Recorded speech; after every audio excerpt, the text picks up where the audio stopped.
Assalamualaikum warahmatullahi wabarakatuh.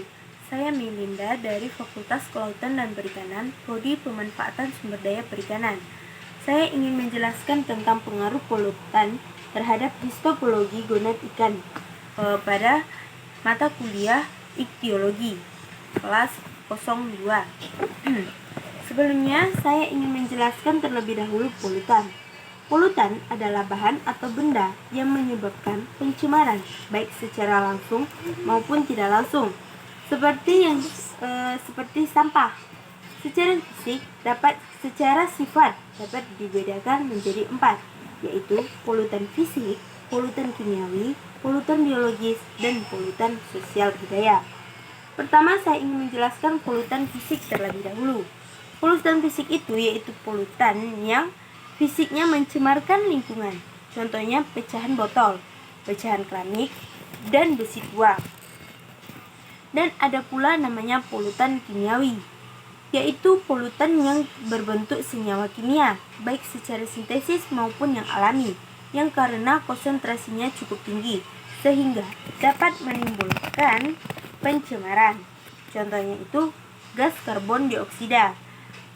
Selanjutnya ada polutan biologis, yaitu polutan yang berbentuk makhluk hidup yang dapat menimbulkan pencemaran, contohnya tumbuhan gulma.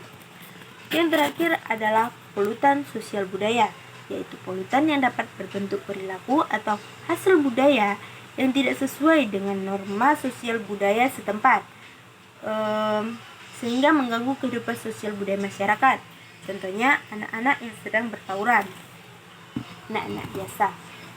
Selanjutnya ada yang namanya histopologi.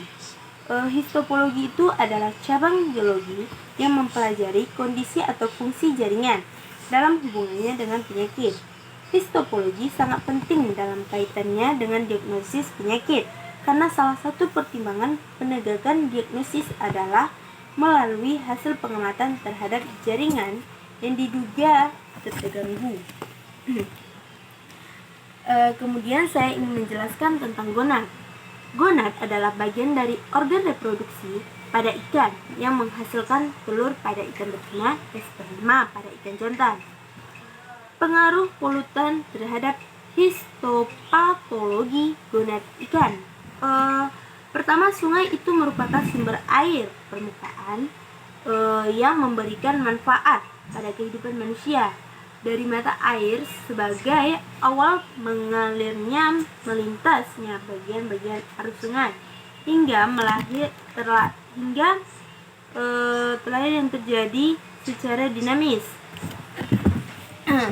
Kemudian beberapa pencemaran di sungai diakibatkan oleh kehidupan sekitarnya, baik dari sungai.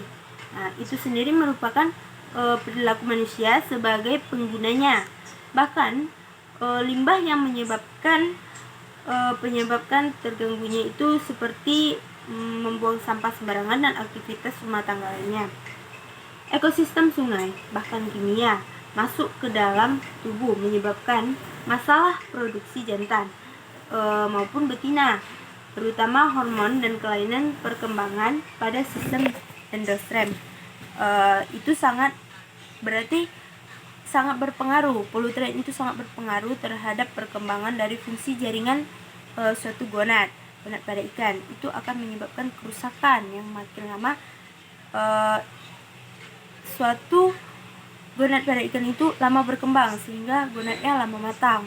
Cukup sekian dari saya, lebih kurang saya mohon maaf. Saya akhiri dengan mengucapkan wassalamualaikum warahmatullahi wabarakatuh.